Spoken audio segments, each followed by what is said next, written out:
بسم الله الحمد لله الصلاة والسلام على رسول الله وعلى آله وأصحابه ومن والاه واتبع هداه وسلم تسليما كثيرا. أما بعد، فنكمل إن شاء الله شرح الأربعين النووية، وقد وصلنا إلى الحديث الحادي والعشرين، وسنفسر إن شاء الله الحديث الثاني والعشرين كذلك إن شاء الله. Nous allons expliquer aujourd'hui deux hadiths bi'idhnillah, le 21e et le 22e du livre des 40 hadiths de l'imam al-Nawawi. والحديث الحادي والعشرون هو حديث رواه الإمام مسلم عن سفيان بن عبد الله الثقفي رضي الله تعالى عنه أنه قال: قلت يا رسول الله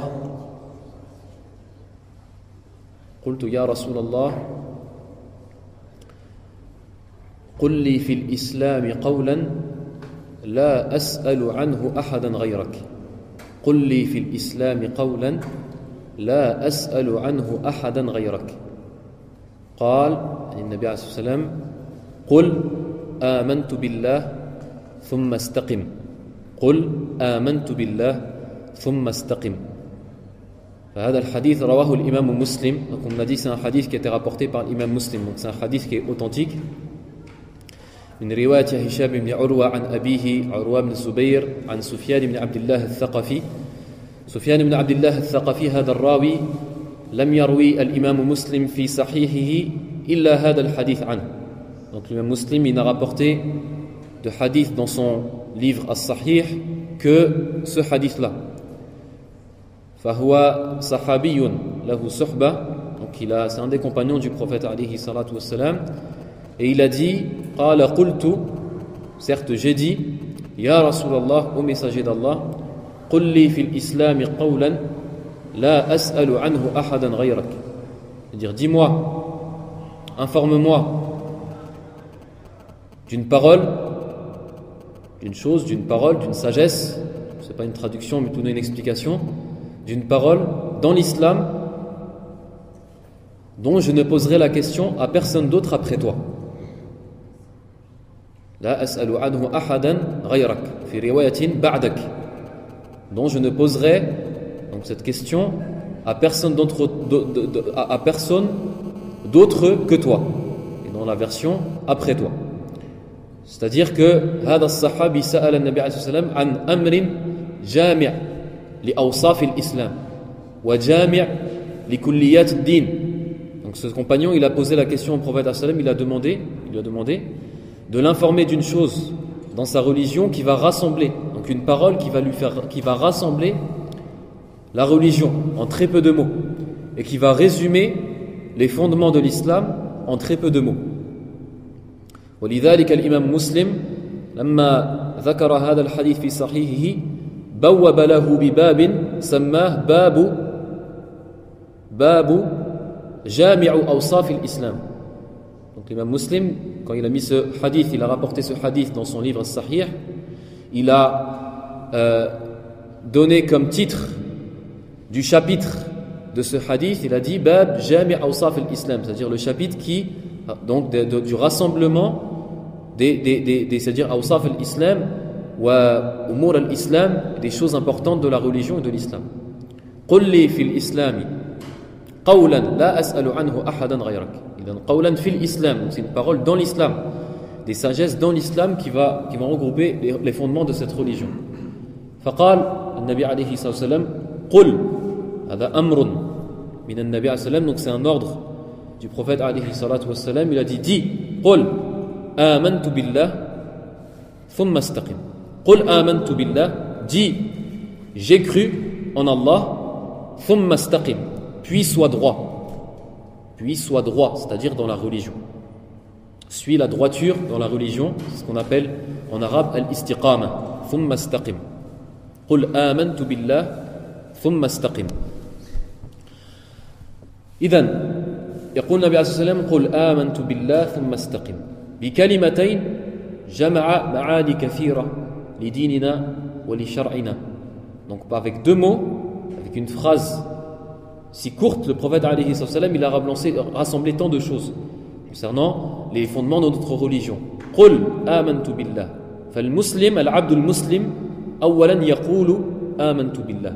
يقول ربي الله. Il dit en premier, le musulman, qu'est-ce qu'il dit? Il se doit de dire j'ai cru en Allah. Mon Seigneur est Allah. Comme il est venu dans certaines versions, قل ربي الله ثم استقم. Dis mon Seigneur est Allah. Dis j'ai cru en Allah subhanahu wa ta'ala. ولكن لا يكفي القول. بل لا يكفي القول والعمل بل لا بد من الاستقامة على العمل والاستقامة على التوحيد. Donc ça ne suffit pas de dire simplement une fois j'ai cru en Allah ou de le dire simplement avec la langue. Il faut avec cela œuvrer et accomplir des bonnes actions. لأن الإيمان قول وعمل يزيد بطاعة الله وينقص بطاعة الشيطان. Car la foi, c'est une parole, iqrar wa tasdiq, le fait de rendre véridique une chose, de dire qu'une chose est vérité et est vraie, mais en plus de cela, c'est des œuvres. ولذلك قالوا الإيمان قول باللسان نعم قول باللسان وعمل بالجوارح والأركان وتصديق بالجنان. Ils ont dit c'est le fait de rendre véridique avec son cœur, d'y croire avec son cœur, de le dire avec sa langue, ashhadu an la ilaha illallah, je témoigne qu'il n'y a pas d'autre divinité en dehors d'Allah, que nul ne mérite d'être adoré en dehors d'Allah subhanahu wa ta'ala, et wa amalun bil jawarihi wal arkan, le fait de œuvrer avec ses membres, de faire des actions, d'accomplir la prière, de donner l'aumône obligatoire à zakat, de jeûner le mois du Ramadan, de faire le pèlerinage, de respecter les parents, etc. فهو قول باللسان وتصديق وإقرار بالجنان وعمل بالجوارح والأركان يزيد بطاعة الرحمن وينقص بطاعة الشيطان. Comme on a dit, il augmente, la foi augmente avec l'obéissance en fonction de l'obéissance que tu as envers Allah subhanahu wa ta'ala. Plus tu obéis à Allah subhanahu wa ta'ala, plus ta foi augmente. Plus tu désobéis à Allah subhanahu wa ta'ala et tu obéis à Shaitan, plus ta foi baisse. La foi ne reste jamais à un seul niveau, ou elle augmente ou elle diminue. فقال قل آمنت بالله ولكن حتى القول مع العمل لا يكفي. Même le fait d'avoir la conviction et la certitude dans son cœur, c'est relatif bien sûr, la certitude dans le cœur c'est relatif, puis ensuite œuvrer avec des actions, même cela ne suffit pas, car il faut perdurer. Il faut faire perdurer ces bonnes actions et il faut continuer, d'accord, et persister dans la voie droite. Ila mata, jusqu'à quand? Jusqu'à la mort. Ila al-maut. وهذا معنى قوله النبي عليه الصلاة والسلام ثم استقم. Ensuite, après que tu as dit j'ai cru en Allah, تستقم لأمر الله ولطاعة الله ولأوامر الله عز وجل, tu restes droit, tu suis la droiture et le chemin droit, d'accord, jusqu'à ta mort. ثم استقم. وهذا الحديث يشبه قول الله عز وجل في سورة فصلت حامim فصلت يقول الله عز وجل إن الذين قالوا ربنا الله ثم استقاموا تتنزل عليهم الملائكة ألا تخافوا ولا تحزنوا وأبشروا بالجنة التي كنتم توعدون نحن أولياؤكم في الحياة الدنيا وفي الآخرة ولكم فيها ما تشتهي أنفسكم ولكم فيها ما تدعون نزلا من غفور رحيم. قال إن الذين قالوا ربنا الله تقول ربي الله. Ceux qui ont dit, certes ceux qui ont dit notre Seigneur est Allah, إن الذين قالوا ربنا الله ثم استقاموا, et ensuite qui ont suivi la droiture, al-istiqama. تتنزل عليهم الملائكة, donc les anges descendent sur eux jusqu'à la fin des versets. C'est-à-dire la récompense, ils auront cette récompense énorme dans cette vie et dans l'au-delà. إن الذين قالوا ربنا الله ثم استقاموا. فما الاستقامة? Qu'est-ce que la droiture? Qu'est-ce que le mot qu'on appelle en arabe al-istiqama? Al-istiqama قال العلماء الاستقامة هي لزوم طاعة الله عز وجل أن تلزم طاعة الله عز وجل فتتبع سبيل الله وصراط الله المستقيم ولا تلتفت يمنة ولا يسرة لا تلتفت إلى يمين ولا إلى شمال تتبع صراط الله عز وجل وسبيل الله عز وجل إلى الموت بدون توقف ودون التفات إلى غير الله سبحانه وتعالى. Donc الاستقامة c'est quoi? La droiture. Les savants ils ont dit ولزوم طاعة الله يعني الثبات على طاعة الله وتلزم طاعة الله عز وجل. C'est le fait de rester, de persister, de s'accrocher à la voie droite, de s'accrocher à la voie d'Allah subhanahu wa ta'ala et au chemin droit. Tu t'accroches, tu marches droit dans le chemin d'Allah subhanahu wa ta'ala et tu ne tournes pas ni à gauche ni à droite. Tu ne te retournes pas vers tes passions, tu ne te retournes pas vers le shaitan, tu ne te retournes pas vers autre qu'Allah subhanahu wa ta'ala comme autre chose qui est adorée en dehors d'Allah subhanahu wa ta'ala, sallallahu salamata wal afiyah. Tu ne te retournes que vers Allah subhanahu wa ta'ala et tu te suis son chemin et tu persistes et tu résistes. لأن الاستقامة بالثبات وبالدوام. Pourquoi? Parce que la droiture c'est avec la persistance et l'endurance, avec la patience. Il faut que tu restes. Si tu crains Allah subhanahu wa ta'ala une semaine ou 2 semaines ou 1 mois ou 1 an ou 5 ans ou 10 ans, ça ne suffit pas. Tu n'es pas mustaqim ala ta'atillah, tu n'es pas quelqu'un qui est droit dans le chemin d'Allah subhanahu wa ta'ala. Là, al-istiqama c'est celui al-mustaqim, al-insan al-mustaqim, c'est celui qui reste dans le chemin d'Allah subhanahu wa ta'ala tout le temps, qui persiste et qui résiste dans le chemin d'Allah subhanahu wa ta'ala. Wa huwa bi ma'na al-iltizam.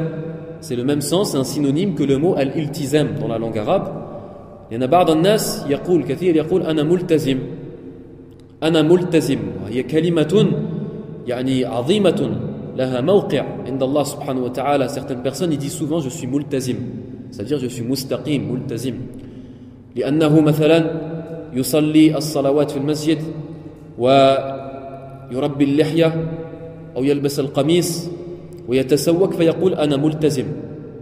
ومع هذا قد يغتاب بعض الناس وقد لا يحترم أبويه أو غير ذلك فهذا ليس بملتزم وملتزم ظاهرا لا باطنا. Certaines personnes ils disent souvent je suis multazim, je suis droit. Pourquoi? Parce que cette personne par exemple elle fait ses prières à la mosquée, ses 5 prières. Parce que cette personne elle s'habille l'habit des musulmans. Parce que cette personne elle fait certaines choses qui font partie des œuvres apparentes de l'islam. Mais cette personne ne fait pas attention au fort intérieur, ne fait pas attention aux actions du cœur, aux actions intérieures qui sont certes les actions les plus importantes. Et ce sont les choses qui sont plus importantes que les actions extérieures. Pourquoi Allah subhanahu wa ta'ala a légiféré les actions extérieures? لماذا شرع الله سبحانه وتعالى الصلاة والصيام والحج? Pourquoi Allah subhanahu wa ta'ala il nous a ordonné de faire le pèlerinage, de faire la prière, de faire le jeûne? Pourquoi? Pour parfaire l'intérieur. حتى نصلح ما في الباطن وهو القلب. Afin de parfaire quoi? Le cœur. Pour que notre cœur devienne noble et pur. Le cœur du prophète alayhi salatu wassalam était pur.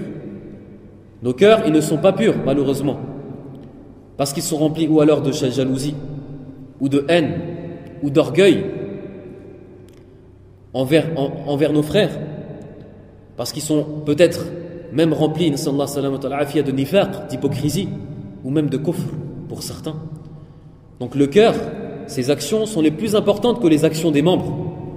لأن القلب كالملك والجوارح هي الجنود كما قال العلماء. Le cœur c'est comme le roi par rapport aux membres, au corps. Et les membres du corps sont comme les armées. D'accord? Sont comme les armées. Lorsque le roi, Al-Malik, il ordonne une chose, les membres vont obéir. Lorsqu'il interdit une chose, les membres vont obéir. ولذلك قال النبي عليه الصلاة والسلام ألا وإن في الجسد مضغة إذا صلحت صلح الجسد كله وإذا فسدت فسد الجسد كله ألا وهي القلب. Le prophète dans un hadith il a dit, hadith qu'on a déjà expliqué précédemment dans les 40 hadiths de l'imam Nawawi, que le prophète il a dit il y a certes dans le corps un morceau de chair, mudra. Lorsqu'elle ne suit pas la voie d'Allah subhanahu wa ta'ala, ça veut dire si ce cœur est pieux, alors les membres seront pieux et seront sur la droiture. وَإِذَا فَسَدَتْ فَسَدَ الْجَسَدُ كُلُّهُ, et l'inverse. أَلَا وَهِيَ الْقَلْبُ, ça certes c'est le cœur. فإذن يقول ثم استقم فالاستقامة إذن أن تتبع صراط الله عز وجل وطريق الله. Tu suis le chemin d'Allah subhanahu wa ta'ala بقلبك وبجوارحك وبلسانك. Tu suis et tu es droit dans le chemin d'Allah subhanahu wa ta'ala avec ton cœur, avec tes membres et surtout avec ta langue qui fait partie des jawarih, qui fait partie des membres, والإنسان يستسلم لله سبحانه وتعالى وينقاد لله عز وجل ظاهرا وباطنا. Donc la personne se soumet, le musulman il est soumis à Allah subhanahu wa ta'ala, non pas simplement par ses actions extérieures mais avant tout par son cœur.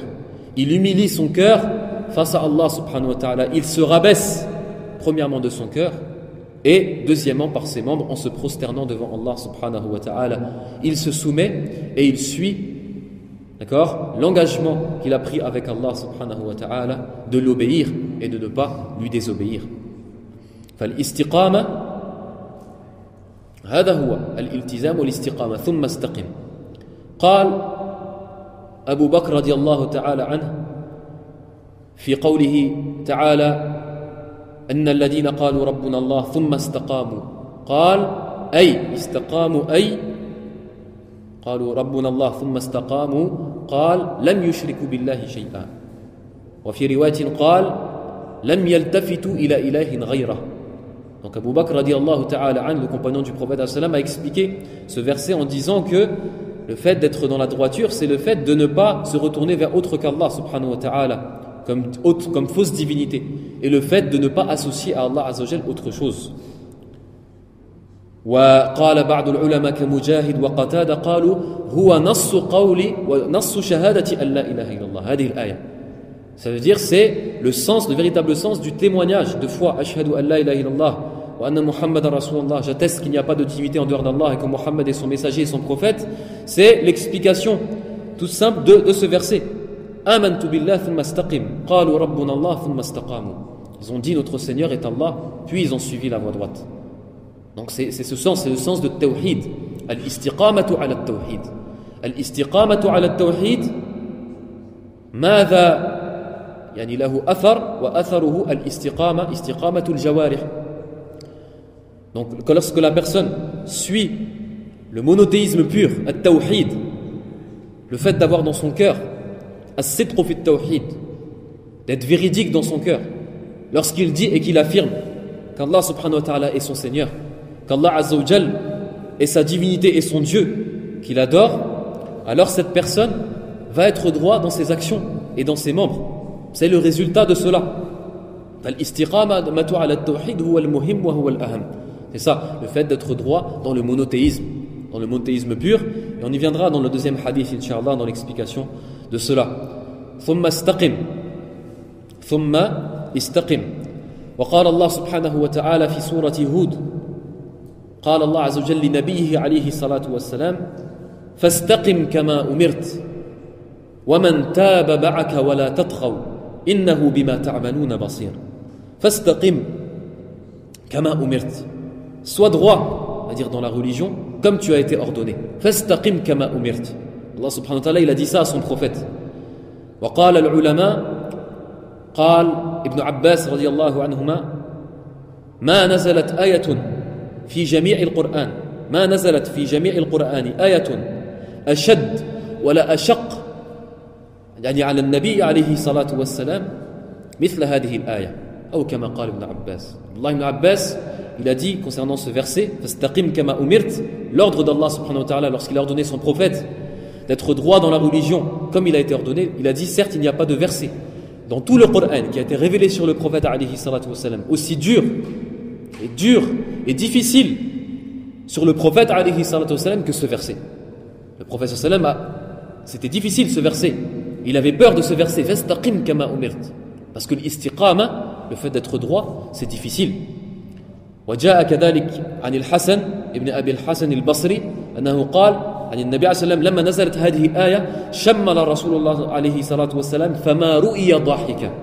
Il a été rapporté de l'Hassan al-Basri, il a dit lorsque ce verset a été révélé sur le prophète alayhi salatu wassalam, dans la fin ce qu'il a dit, certes le prophète n'a plus jamais été vu en train de rire après ce verset. لأن الأمر شديد ولأن الدين ليس بالهزل وما هو بالهزل. Parce que la religion ce n'est pas une plaisanterie, parce que la religion ce n'est pas un jeu, et parce que le prophète alayhi salatu wassalam savait quelles étaient les conséquences, d'accord, quelles étaient les conséquences de la religion et les conséquences des affaires qui ont un rapport avec la religion.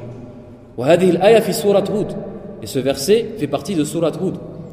ولما سئل النبي عليه الصلاة والسلام وقيل له قد شبت يا رسول الله فقال شيبتني هود وأخواتها. Lorsque le prophète il a été questionné et les sahaba lui ont dit tu as certes vieilli ô messager d'Allah, il a dit la sourate Hud et ses sœurs, ça veut dire certaines autres sourates, c'est ces sourates qui m'ont fait vieillir. Pourquoi ils m'ont fait vieillir? Ils m'ont fait blanchir les cheveux parce que le prophète alayhi salatu wassalam, il savait quelle était la valeur et la place du Coran. Parce que le prophète alayhi salatu wassalam, il vivait avec le Coran. Car le prophète alayhi salatu wassalam, son comportement était le Coran. Kana khuluquhu al-Quran. Kana ya'ishu ma'a al-Quran. Yawm naharan wa layla kana ya'ishu ma'a al-Quran. Wa yaqumu al-layla bil-Quran. Wa yaqra'u al-Quran. Le prophète alayhi salatu wassalam, il vivait avec le Coran. Sa vie était le Coran. Sa vie était les paroles d'Allah subhanahu wa ta'ala. C'est pour ça que certaines sourates, certains versets, lui ont fait même blanchir les cheveux et l'ont même fait vieillir par la force de ces versets et l'importance des sagesses de ces versets. فالنبي عليه الصلاة والسلام إذن كما قال فاستقم كما أمرت قيل يعني استقم على أمر الله وقيل على القرآن, c'est-à-dire sois droit concernant les commandements d'Allah subhanahu wa ta'ala. Il a été dit sois droit dans l'explication du verset, c'est-à-dire suis le Coran à la lettre.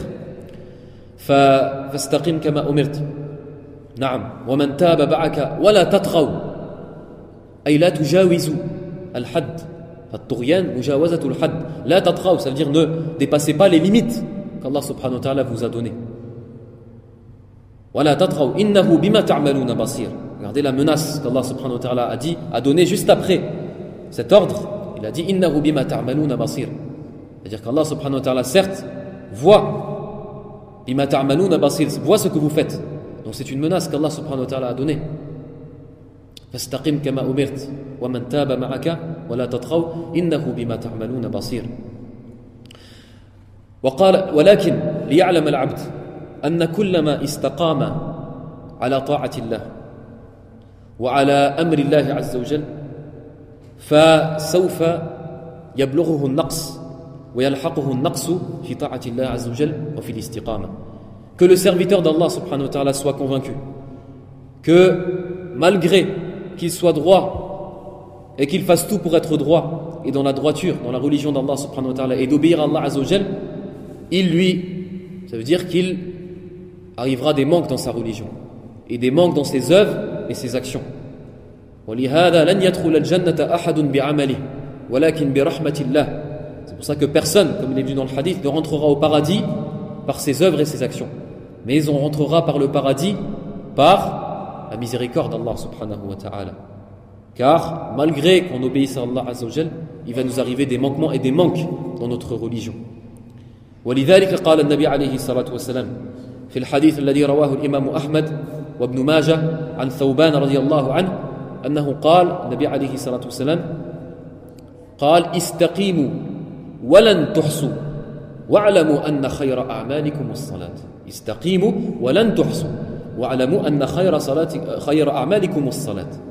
Et dans une وفي رواية سددوا وقاربوا وفي رواية سددوا وأبشروا. سددوا, ça vient de sadad.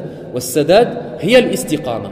السداد c'est la droiture, c'est l'isaba, c'est le fait de toucher, le fait d'arriver et d'être donc dans la droiture et d'avoir fait la bonne chose. C'est ça l'isaba as-sadad.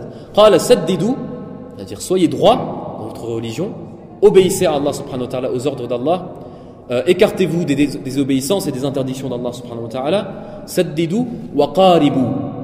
والمقاربة قالوا المقاربة هو ألا يصيب الإنسان يعني في دينه ويلحقه النقص في دينه مع تصميم الإصابة. C'est-à-dire al-muqaraba wa qaribu, c'est-à-dire que le prophète juste après avoir dit soyez droit, saddidu, il a dit wa qaribu, c'est-à-dire essayez de vous rapprocher un maximum, d'accord, de la droiture. Ça veut dire que al-muqaraba, c'est le fait de vouloir être dans le droit chemin, vouloir obéir à Allah subhanahu wa ta'ala, mais ne pas y arriver tout le temps. C'est ce que veut dire al-muqaraba. وبعض العلماء قالوا المقاربة هو القصد بين الغلو والتقصير. Certains ils ont dit c'est le fait d'être dans le juste milieu dans ton chemin entre le manquement et entre le fait d'avoir trop fait. هذا هو المقاربة. سددوا وقاربوا. Et dans une autre version on a dit سددوا وأبشروا. سددوا, soyez droit dans le chemin d'Allah subhanahu wa ta'ala, وأبشروا, c'est-à-dire soyez annoncés d'une bonne nouvelle. أن تحسن الظن بالله عز وجل, le fait de bien penser, d'avoir une bonne pensée d'Allah subhanahu wa ta'ala et de savoir, après avoir essayé de suivre la droiture d'Allah subhanahu wa ta'ala et le chemin d'Allah subhanahu wa ta'ala droit, sachez qu'Allah azza wa jalla est miséricordieux et sachez qu'Allah subhanahu wa ta'ala pardonne les manquements. ولذلك قال الله سبحانه وتعالى إن تجتنبوا كبائر ما تنهون عنه نكفر عنكم سيئاتكم. C'est-à-dire qu'Allah subhanahu wa ta'ala dans ce verset, il a dit que, dans l'explication du verset, que celui qui s'écarte et qui s'empêche de commettre des grands péchés, Allah subhanahu wa ta'ala va lui pardonner ses petits péchés. Va lui pardonner ses petits péchés parce que chacun d'entre nous va tomber dans des manquements. كل بني آدم خطاء وخير الخطائين التوابون. هذا معنى الاستقامة. استقام العبد. استقيموا ولن تحصوا. والإنسان ليحذر من لسانه. Que le musulman fasse attention à sa langue. La personne fasse attention à sa langue, qui fait partie de ses membres, et que si il n'essaye pas que sa langue soit droite, c'est-à-dire dans le chemin droit d'Allah subhanahu wa ta'ala, et de me prononcer que des mots et des paroles qui rendent Allah subhanahu wa ta'ala satisfait de lui, qu'il fasse attention, car cela le fera sortir de l'istiqama. Wa min akthari ma yudkhil an-nas al-nar thamaratul lisan. Parmi les choses qui font le plus rentrer les gens en enfer, c'est les fruits de la langue. C'est les fruits de la langue. Et même dans certaines versions de ce hadith qu'on est en train d'expliquer, c'est-à-dire ce hadith de Sufyan ibn Abdullah al-Thaqafi, أنه في آخر الحديث سأل سفيان الصحابي النبي عليه الصلاة والسلام عن وصية ونسيت اللفظ والنبي صلى الله عليه وسلم وصاه بحفظ لسانه. Donc dans ce même hadith, le prophète sallallahu alayhi wa sallam, à la fin de ce hadith, il a conseillé à ce compagnon de faire attention à sa langue. ولذلك قال النبي عليه الصلاة والسلام في الحديث عن أنس الذي رواه الإمام أحمد قال النبي عليه الصلاة والسلام لا يستقيم إيمان عبد حتى يستقيم قلبه ولا يستقيم قلبه حتى يستقيم لسانه حتى يستقيم لسانه. C'est-à-dire que dans ce hadith, parce que dans ce hadith, le prophète alayhi salatu wassalam, il a dit, certes, le serviteur, la foi du serviteur ne sera pas dans le chemin droit et ne sera pas dans la droiture jusqu'à que son cœur ne soit pas droit. Et son cœur ne sera pas droit jusqu'à que sa langue ne sera pas droite, c'est-à-dire dans la droiture. Donc cela est associé à cela. C'est quelque chose qu'il faut comprendre. فالاستقامة أمرها عظيم ولذلك قال بعض العلماء الاستقامة بها كمال الأمور وتمامها وبها حصول الخيرات ونظامها. وقالوا أن من فقد الاستقامة فقد ضاع سعيه وخاب جهده والعياذ بالله. العلماء كما روي ذلك عن أبي القاسم القشيري أنه قال, ils ont dit al-istiqama, la droiture, c'est certes la chose dans la religion que par cela toute chose va être parfaite, c'est-à-dire dans la religion du serviteur va être parfaite, la foi du serviteur va être complète. Et par cela les bonnes choses de cette vie et de l'au-delà vont lui arriver. Par quoi? Par l'istiqama. Et que celui qui va perdre l'istiqama, la droiture, ça veut dire qu'il va être il va obéir à Allah subhanahu wa ta'ala à certains moments, mais il va désobéir à d'autres moments. Cette personne, faqad da'a sa'yuhu wa khaba juhduhu. Tous les efforts qu'il aura fait, peut-être qu'il les aura perdus. Il les aura perdus car il n'a pas été sincère avec Allah subhanahu wa ta'ala dans ses actions. وقال بعض العلماء كالواسطي قال الاستقامة هي الخصلة التي بها يعني تحمد وأرويه بالمعنى تحمد المحاسن وبفقدها يعني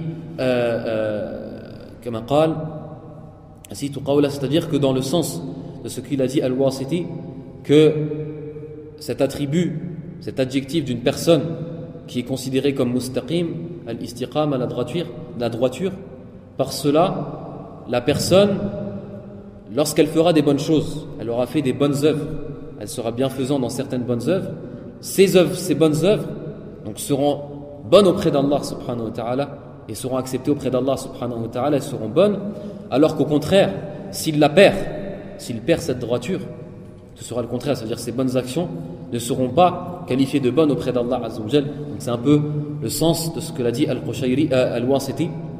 Donc l'istiqama qu'on a dit, c'est quelque chose qui est très important, c'est une chose très importante dans notre religion. Donc on voit que ce hadith, il a montré l'importance de l'istiqama, la droiture dans la religion d'Allah subhanahu wa ta'ala. قال سفيان بن عبد الله الثقفي قال قلت يا رسول الله قل لي في الإسلام قولا لا أسأل عنه أحدا غيرك قال قل آمنت بالله ثم استقم. وندخل إن شاء الله في الحديث الثاني. متى الأذان؟ أي وقت الأذان؟ على 9. طيب نزل نص ساعة تقريبا إن شاء الله. طيب إذن الحديث الثاني الذي سنشرحه إن شاء الله. Donc on va commencer le deuxième hadith, le 22e hadith plutôt des 40 hadiths de l'imam al-Nawawi. وهو حديث رواه الإمام مسلم كذلك عن جابر بن عبد الله الأنصاري رضي الله تعالى عنه أنه قال عن جابر بن عبد الله الأنصاري أن رجلا جاء إلى النبي عليه الصلاة والسلام, وكما قال أن رجلا جاء إلى النبي عليه الصلاة والسلام فقال وسأل النبي عليه الصلاة والسلام فقال أرأيت إن صليت المكتوبات وصمت رمضان وأحللت الحلال وحرمت الحرام ولم أزد على ذلك شيئا أدخل الجنة؟ فقال نعم. إذن هذا الحديث عن جابر بن عبد الله الأنصاري أن رجلا سأل النبي عليه الصلاة والسلام فقال أرأيت إذا صليت المكتوبات وصمت رمضان وأحللت الحلال وحرمت الحرام ولم أزد على ذلك شيئا أدخل الجنة؟ قال نعم.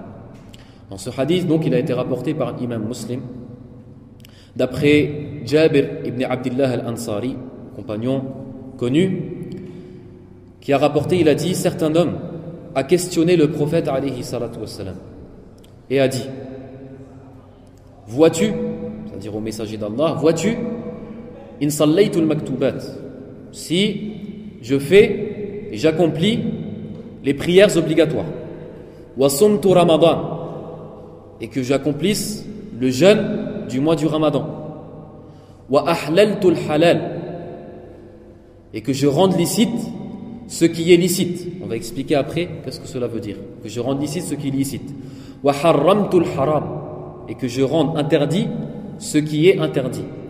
Wa lam azid ala dhalika shay'an, et que je ne fasse pas autre chose à part cela, que je ne rajoute pas autre chose dans ma religion à part ces choses que je viens de te dire. C'est dans le sens Adkhulul Jannah, est-ce que je rentre au paradis? Et le prophète alayhi sallam, il a dit Na'am, oui. Na'am, c'est-à-dire Tadkhulul Jannah, tu rentres au paradis. إذن هذا الرجل سأل النبي عليه السلام فقال أرأيت إن صليت المكتوبات. Donc si il fait les 5 prières obligatoires, si il jeûne le mois du Ramadan, وأحللت الحلال, قال العلماء المراد أحللت الحلال أي اعتقدت يعني تحليلها وأنها حلال وثانيا فعلت المباح ولم أفعل غير المباح من المحرم نعم donc أحللت الحرام أحللت الحلال c'est dans le sens j'ai rendu la chose licite je l'ai rendu licite c'est-à-dire la chose licite dans la religion je l'ai rendu licite ça comporte deux choses qui sont indissociables premièrement de croire d'accord de croire que ce qui est licite ce qu'Allah subhanahu wa ta'ala nous a dit dans le Coran que c'est licite c'est-à-dire qui est autorisé dans notre religion et ce que le prophète nous a dit que c'était autorisé dans notre religion de croire avec conviction et certitude que cette chose est autorisée et de ne pas s'interdire quelque chose qu'Allah subhanahu wa ta'ala nous a autorisé la tuharrim shay'an alayk shay'an halal par exemple la personne qui va s'interdire comme cela de sa propre personne elle s'interdit et dit moi je ne mange pas de viande je ne dis pas le fait de ne pas aimer la viande certaines personnes n'aiment pas la viande mais il se dit et il a cette conviction que la viande pour lui c'est haram c'est interdit dans la religion pour lui s'il mange de la viande par exemple c'est un péché hadal insan harram al halal personne a rendu interdit quelque chose qui est licite c'est quelque chose de très très grave dans la religion quelque chose de très grave si la personne a cette certitude et elle croit qu'une chose qui est autorisée pour lui est interdit. D'accord? Ce genre de choses, c'est quelque chose de grave. Deuxième chose concernant le fait de rendre licite ce qui est licite, c'est le fait de commettre et d'appliquer, c'est-à-dire le fait de faire et d'œuvrer avec ses membres, comme on a dit. Donc ça rentre dans la foi. Le fait d'œuvrer, c'est-à-dire de faire les choses licites, de commettre les choses qui sont autorisées et de ne pas faire les choses qui sont interdites. Donc de faire les choses qui sont licites, c'est-à-dire de faire tout ce qui n'est pas interdit. هذا معنى أحللت الحلال ثم قال وحرمت الحرام et j'ai rendu interdit ce qui est interdit j'ai rendu interdit ce qui est illicite même chose ça comporte deux choses أولا أن يعتقد الإنسان أن ما حرم الله عليه وحرم رسوله عليه الصلاة والسلام عليه فهو حرام عليه que la personne ait cette conviction et cette foi dans son cœur cette croyance que ce qui est interdit ce qu'Allah Azza wa Jalla lui a interdit lui a rendu interdit dans le Coran ou ce que le prophète lui a interdit dans les hadiths est interdit pour lui. Donc par exemple le fait d'avoir la conviction que le vin, l'alcool c'est interdit. D'accord? Le fait d'avoir cette conviction que les intérêts usuraires c'est interdit. Riba c'est interdit, etc. I'tiqad ma huwa haram haram. Deuxième chose, pour rentrer dans toutes les conditions pour pouvoir rentrer au paradis, أن تعمل يعني بمقتضى تحريم الحرام c'est-à-dire que tu fasses en fonction du fait que tu es convaincu que cette chose est haram c'est-à-dire que tu ne commettes pas les mauvaises actions et que tu ne commettes pas que tu t'écartes des interdits d'Allah subhanahu wa ta'ala et de son prophète أن تجتنب الحرام هذا يدخل في قوله وحرمت الحرام ça rentre dans lorsqu'il a dit et j'ai rendu interdit ce qui est interdit donc ce qui a été voulu parce que cet homme a questionné au prophète cette question, c'est le fait de faire, c'est-à-dire obéir à Allah subhanahu wa ta'ala dans ses commandements et s'écarter des interdictions d'Allah subhanahu wa ta'ala. Tout ça rentre et des conditions, comme on va voir, pour rentrer au paradis. Pour rentrer au paradis. وَالْإِنسَانَ الَّذِي يُحَلِّلُ الْحَرَامِ نعم الذي يحلل الحرام مثلا la personne qui va rendre quelque chose d'interdit quelque chose d'interdit quelque chose qui est connu ma'loum min ad-din bid-darura quelque chose qui est connu dans la religion qui est interdit comme le vin aucun musulman ne peut ignorer que le vin est interdit dans la religion un musulman qui a grandi avec les musulmans dans une contrée musulmane ou même qui a grandi avec des musulmans ne peut ignorer cette chose. On ne parle pas de celui qui vit dans une ville déserte ou dans une région déserte qui est ignorant de cette chose. La personne qui sait et qui dit al-khamru halal, qui dit le vin est licite, faqad kharaja min al-islam wa kharaja min ad-din. Cette personne est alors sortie de la religion. Wa kafara billahi azza wa jalla. Et est devenue mécréante. Pour quelle raison? Li'annahu bi ihlalihi wa bi tahlilihi al-haram faqad kadhaba Allah fi qawlihi. Parce que lorsqu'il a rendu cette chose et il a dit que cette chose était licite alors qu'Allah et son prophète disent que cette chose est interdite, alors il a traité Allah de menteur. Et il a traité les paroles d'Allah Azza wa Jal de mensonges, ainsi que les paroles du prophète alayhi salam. يقول الله حرام وأنت تقول حلال معا بمعنى أنك تقول أن الله كذب والعياذ بالله وهذا عظيم وبهذا يكفر الإنسان ويخرج من الملة ويصبح كافرا. Donc la personne لأن هذه من الأمور كما قال العلماء الأمور المعلومة من الدين بالضرورة, c'est-à-dire c'est des choses qui sont connues par nécessité, c'est des choses qui sont connues, que le vin est halal, que la fornication, que le vin est haram, que la fornication est haram, que al-riba, les intérêts c'est haram, etc. Comme al-insan alladhi yunkir wujub as-salat, ou la personne qui va dire que la prière ce n'est pas quelque chose qui est obligatoire, alors qu'il le sait, alors qu'il a entendu le Coran et qui connaît des hadiths sur l'obligation de la prière et qui dit quand même que la prière n'est pas obligatoire, cette personne sort de l'islam. Ça c'est un jugement général. Il ne faut pas désigner les gens en disant anta kafir là. D'accord ? Faire attention, ce genre de choses, de ne pas sortir et commencer à rendre les gens mécréants parce qu'il a dit ça. Peut-être que cette personne est ignorante, donc il faut bien sûr demander à cette personne, etc. En général, là c'est un jugement général que je donne. Tahrim al-halal wa kadhalik tahrim al-halal. Une chose qui est autorisée dans la religion, qui est connue dans la religion que c'est autorisé, la personne le rend haram. Le rend haram, ça aussi, hada takdhib lillah subhanahu wa ta'ala. Ça aussi, c'est le fait de traiter de mensonges les paroles d'Allah Azza wa Jal et de son prophète. Donc tout cela rentre dans le hadith. Le fait d'avoir cette conviction de ce qu'Allah subhanahu wa ta'ala a dit, wa tammat kalimatu rabbika sidqan wa adla, les paroles d'Allah subhanahu wa ta'ala sont toutes véridiques et sont toutes justes et équitables.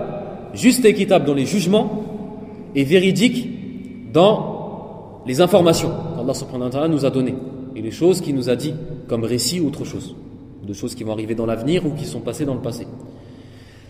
Donc les paroles d'Allah Azza wa Jal sont véridiques. Donc la personne est convaincue que ce qui est halal, il le rend halal dans son cœur, et que ce qui est haram, il le rend haram dans son cœur. Et en plus de cela, il obéit à Allah subhanahu wa ta'ala, c'est-à-dire qu'il va faire ce qu'Allah subhanahu wa ta'ala lui a commandé de faire, et il va s'écarter des mauvaises actions et des interdits. Et par cela, en ayant bien sûr, comme au début du hadith, c'est-à-dire accompli les 5 prières obligatoires et jeûné le mois du Ramadan, et dans d'autres hadiths bien sûr, on complète par le fait d'avoir donné az-zakat et le fait d'avoir fait le pèlerinage, comme ça dans d'autres versions et d'autres hadiths, la personne rentre au paradis, car elle a fait ce qu'Allah subhanahu wa ta'ala lui a demandé de faire et lui a ordonné de faire.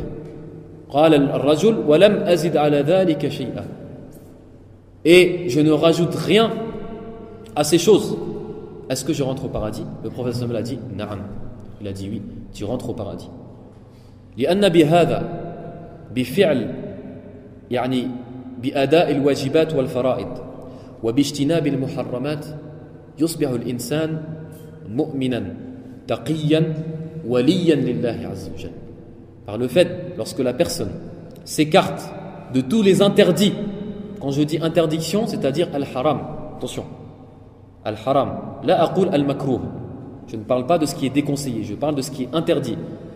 Al-haram عند العلماء عند علماء الأصول هو ما استحق فاعله العقاب ما استحق فاعله العقاب.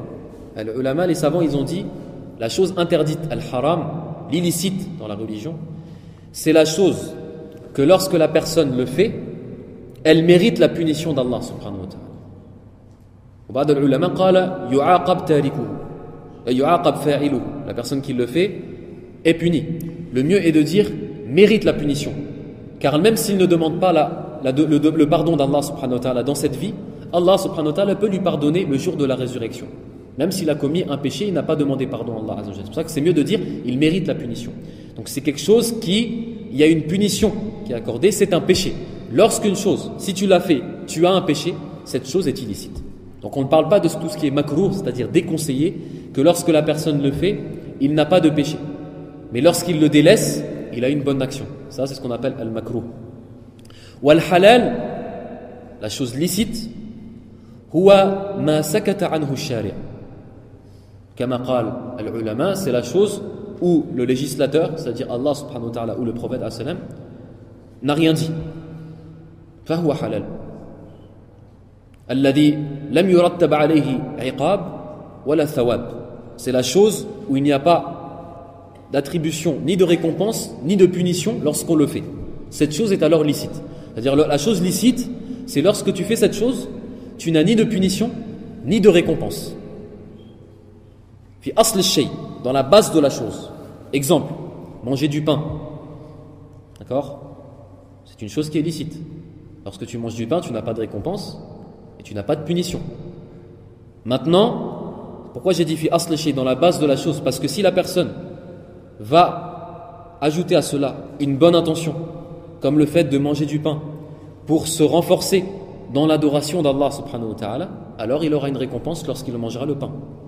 C'est pour ça que j'ai dit dans la base de la chose, parce que la personne le fait, elle n'a pas ni de punition ni de récompense. C'est ce qu'on appelle al-halal. وحللت الحلال وحرمت الحرام ولم أزد على ذلك شيئا أدخل الجنة قال نعم.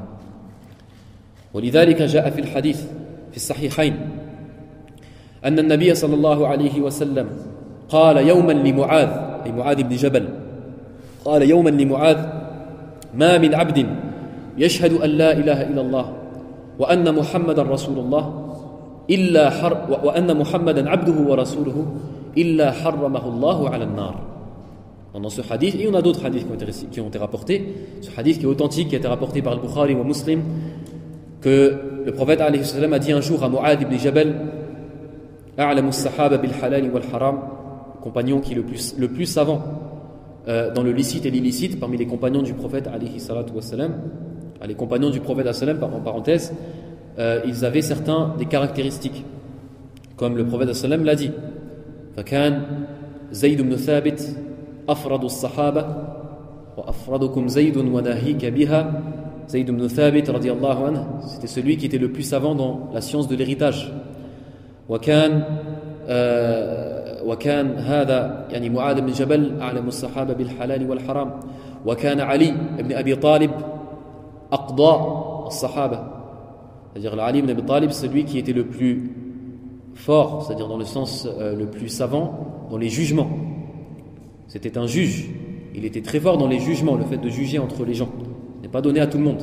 Donc chaque sahaba avait une caractéristique. Ubay ibn Ka'b radiyallahu anhu, ce compagnon, il avait cette caractéristique, kana aqra'u as-sahaba. Celui qui récitait le mieux le Coran. Sa caractéristique, c'était la lecture du Coran. Donc chaque sahabi avait une certaine caractéristique. Mu'adh ibn Jabal, c'est celui qui était le plus savant dans le licite et l'illicite, c'est-à-dire dans le fiqh, dans la jurisprudence. فقال النبي صلى الله عليه وسلم له: من شهد أن لا إله إلا الله وأن محمدا عبده ورسوله حرمه الله على النار. Celui qui témoigne. قال ما من عبد يشهد. C'est-à-dire il n'y a pas un serviteur qui témoigne qu'il n'y a pas de divinité en dehors d'Allah Azza wa Jal, c'est-à-dire que nul ne mérite d'être adoré en dehors d'Allah Azza wa Jal, et que Muhammad alayhi salam est son prophète et son messager et son serviteur, sans qu'Allah subhanahu wa ta'ala lui interdise l'enfer. إلا حرمه الله على النار. فمن قال لا إله إلا الله صادقا بقلبه دخل الجنة ولم يدخل النار. دخل الجنة ولم يخلد في النار. ولم يخلد في النار. Donc celui qui dit la ilaha illallah, celui qui dit il n'y a pas de divinité en dehors d'Allah Azza wa Jalla, en étant convaincu du sens de cette parole et de cette phrase, il rentrera au paradis, d'accord, et il ne restera pas éternellement en enfer. لن يخلد في النار. ما من مسلم يشهد أن لا إله إلا الله وأن محمد رسول الله إلا وسوف يدخل الجنة بإذن الله عز وجل. Il n'y a pas une personne qui a dans son cœur cette foi, la foi d'Allah subhanahu wa ta'ala, l'unique, et le fait de croire et d'être sûr que le prophète Muhammad est son prophète et son messager, sans qu'il sorte un jour de l'enfer. سوف يقضي في النار أياما وأعواما ولكن سيخرج من النار يوما من الأيام. Peut-être qu'il sera brûlé par l'enfer, puni par ses péchés, même des grands péchés. Mais s'il a la foi, s'il est musulman, s'il est croyant, il sortira un jour de l'enfer. Et il ira au paradis et il restera éternellement. هذا هو القول الصحيح بإذن الله عز وجل وهذا هو القول المرضي عند العلماء. Donc c'est la parole la plus authentique, la parole Inch'Allah plus proche de la vérité, et c'est بإذن الله la vérité.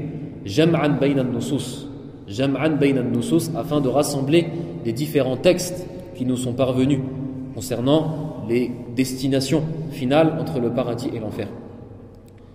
لأن هذا الحديث يدل على أن الذي يدخل الجنة ليس فقط الذي يقول لا إله إلا الله, ولكن الذي يزيد عليه العمل بترك المحرمات, ترك النواهي وفعل الواجبات. Parce que ce hadith qu'on est en train d'expliquer, hadith Jabir ibn Abdullah, ce hadith montre que la personne ne rentre pas au paradis simplement, d'accord, en disant la ilaha illallah, mais en œuvrant. Wa hada sahih. Et ça c'est vrai. La personne ne rentre pas au paradis simplement en disant la ilaha illallah. Il faut par cela qu'elle fasse des œuvres. On a dit al-iman, la foi c'est par des œuvres. Donc en faisant les prières, les 5 prières, en jeûnant le mois du Ramadan, en faisant le pèlerinage pour celui qui en a la capacité, man istata'a ilayhi sabila, en donnant l'aumône obligatoire qui est az-zakat, en s'écartant des péchés et en faisant et en obéissant à Allah Azza wa Jal dans les commandements, cette personne va rentrer au paradis. Parce que cette personne devient alors mu'minun haqiqat al-iman, yani mu'minun wa yani lahu imanun haqiqi wa imanun sadiq wa khalis fi qalbi. Cette personne, lorsqu'elle aura fait tout cela, elle aura rassemblé toutes ces conditions, cette personne est alors un croyant. N'est pas seulement celui qui a dit la ilaha illallah, mais c'est un véritable croyant. C'est un croyant qui est un allié d'Allah subhanahu wa ta'ala. Waliyun lillah. Qala al-ulama al-waliyu man alladhi aman wattaqa. Al-mu'minu at-taqi huwa al-wali. Le croyant qui craint Allah subhanahu wa ta'ala en faisant ce qu'Allah lui a ordonné de faire et en s'écartant des péchés, c'est alors un allié d'Allah subhanahu wa ta'ala. Qala Allah azza wa jal ala inna awliya Allah la khawfun alayhim wa la hum yahzanun man hum awliya Allah alladhina amanu wa kanu yattaqun. Ceux qui ont cru et qui craignaient Allah subhanahu wa ta'ala, qui ont appliqué at-taqwa, la crainte pieuse. Alladhina amanu wa kanu yattaqun.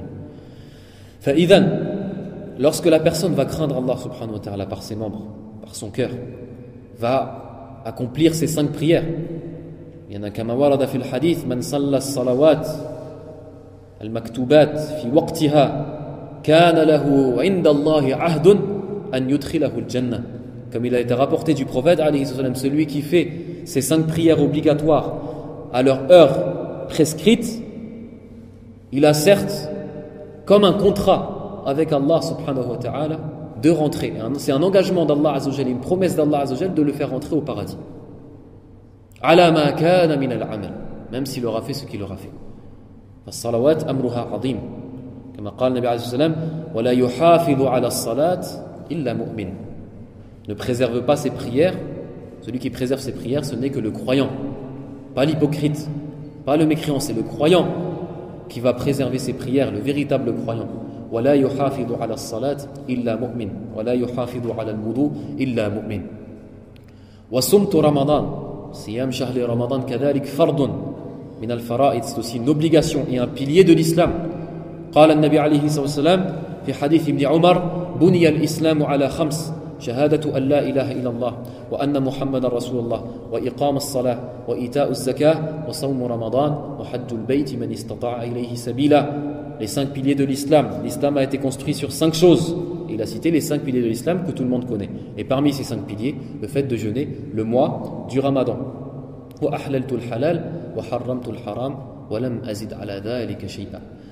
وفي الصحيحين عن أبي هريرة رضي الله تعالى عنه أن أعرابيا قال يا رسول الله دلني على عمل إذا عملته دخلت الجنة. قال يعني النبي صلى الله عليه وسلم تعبد الله ولا تشرك به شيئا وتقيم الصلاة المكتوبة وتؤدي الزكاة المفروضة وتصوم رمضان. قال الأعرابي يعني النبي عليه الصلاة والسلام والذي بعثك بالحق لا أزيد على هذا شيئا أبدا ولا أنقص منه. ثم قال النبي عليه الصلاة والسلام من سره لما تولى يعني لما ولى الرجل قال النبي عليه الصلاة والسلام من سره أن ينظر إلى رجل من أهل الجنة فلينظر إلى هذا.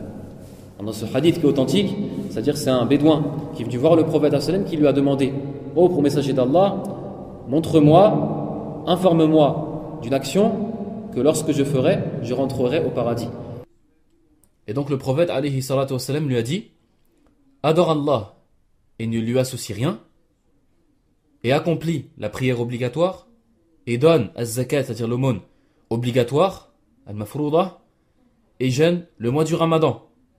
Et cette personne alors dit, et il a juré, il a dit certes je ne rajouterai pas de ces choses, je ne rajouterai rien de ces choses, et je ne diminuerai rien de ces choses-là, c'est-à-dire les choses obligatoires.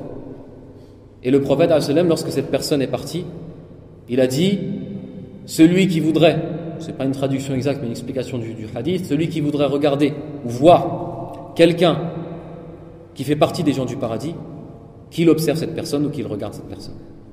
Qu'il regarde cette personne. وكان النبي عليه الصلاة والسلام في خطبته في حجة الوداع يقول اتقوا أيها الناس اتقوا الله وصلوا خمسكم وصوموا شهركم وأدوا زكاة أموالكم وأطيعوا ذا أمركم تدخلوا جنة ربكم كما روي عن الترمذي في سنن الترمذي عن أبي أمامة. Donc là, dans le même sens du hadith, donc ce hadith là, personne qui va faire ses 5 prières, qui va jeûner le mois du Ramadan, qui va donner zakat et qui va obéir à son gouverneur, cette personne rentrera dans les jardins et dans le paradis de son Seigneur. Dans le paradis de son Seigneur. ولكن الإنسان الذي يقول لا إله إلا الله كما قلنا في الحديث يدخل الجنة ولكن من يقولها بصدق وإخلاص. Pour la personne qui va dire, qui va prononcer ce témoignage de foi, j'atteste qu'il n'y a pas de divinité en dehors d'Allah et que son messager, que Mohammed est son messager et son serviteur, il rentrera au paradis. Il rentre au paradis et il est certes véritable croyant s'il le dit avec sincérité et s'il le dit avec véracité de ses paroles. Il sait que c'est véridique. فَمَنْ قَالَهَا بِصِدْقٍ أَخْلَصَ دِينَهُ لِلَّهِ وَأَكْمَلَ دِينَهُ وَاسْتَقَامَ عَلَى طَاعَةِ اللَّهِ. La personne qui l'aura dit avec véracité dans ses paroles, qui sait que cette chose est vraie, qui le dit avec certitude et conviction, cette personne va suivre la voie et le sentier d'Allah subhanahu wa ta'ala. Et ne pourra pas, cette personne, s'écarter du chemin d'Allah subhanahu wa ta'ala. Il ne pourra pas. فَالْإِنسَانَ الَّذِي يَتَّبِعُ هَوَاهُ. Pour la personne qui suit ses passions, كُلَّمَا يعني هو أمام هواه يتبع هواه كما قال الله عز وجل أفمن اتخذ إلهه هواه أي كلما لقي هواه اتبعه. Pour la personne qui a pris ses passions comme un dieu, car les passions de la personne, les plaisirs de la personne peuvent être comme un dieu pour cette personne. Dans quel cas? C'est lorsque à chaque fois que la passion lui vient et il a le choix entre choisir ses passions ou sa religion, il suit sa passion. Cette personne a alors pris sa passion comme un dieu. فهذا الإنسان الذي يتبع هواه. Personne qui suit sa passion à chaque fois qu'elle lui vient, cette personne n'est pas un véritable croyant. Malgré qu'il est quand même croyant auprès d'Allah Azza wa Jalla et musulman, mais il n'est pas véritable croyant. Et il n'est pas certain, il n'a pas cette certitude et cette conviction qu'ont les alliés d'Allah Azza wa Jalla et les croyants, les véritables croyants. Il n'a pas cela dans son cœur. Car s'il avait cela dans son cœur, il avait le poids de cette révélation et de la religion d'Allah subhanahu wa ta'ala dans son cœur, il ne pourrait pas faire ce genre de choses.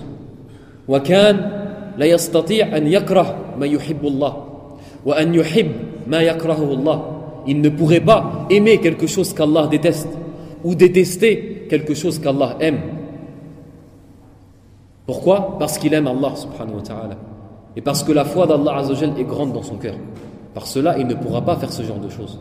La personne qui aime certaines choses qu'Allah déteste ou qui déteste certaines choses qu'Allah aime, comment cette personne peut être véritable croyant? Comment cette personne peut être véridique dans sa foi? Et ça, c'est une certaine forme d'association dans l'adoration d'Allah subhanahu wa ta'ala, parce que tu as associé tes passions, tu as associé d'autres choses à Allah Azza wa Jal.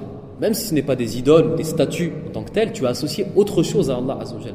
Tu as préféré tes passions à Allah Azza wa Jal. Tu as préféré certaines choses qu'Allah déteste, ou tu as ne pas aimé certaines choses qu'Allah aime. فَمَنْ وَالَى فِي اللَّهِ وَأَبْغَضَ فِي اللَّهِ وَأَحَبَّ فِي اللَّهِ نعم وَكَرِهَ فِي اللَّهِ فَهُوَ الْمُؤْمِنُ الْحَقِيقِي.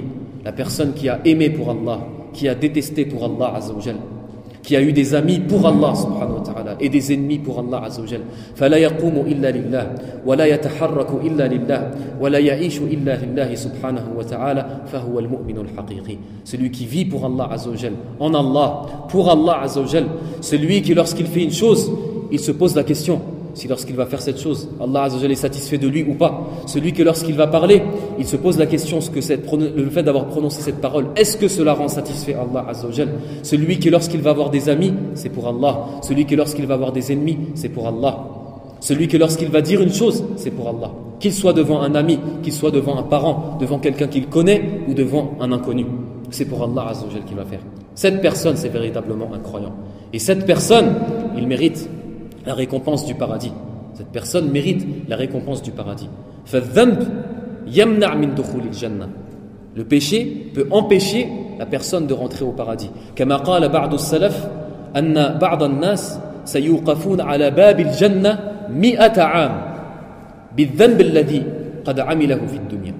Certains pieux prédécesseurs, ils ont dit que certaines personnes, le jour de la résurrection, ils resteront devant la porte du paradis sans pouvoir y rentrer 100 ans, c'est-à-dire pendant 100 années, 100 ans, sans pouvoir y rentrer à cause du péché qu'ils faisaient dans cette vie.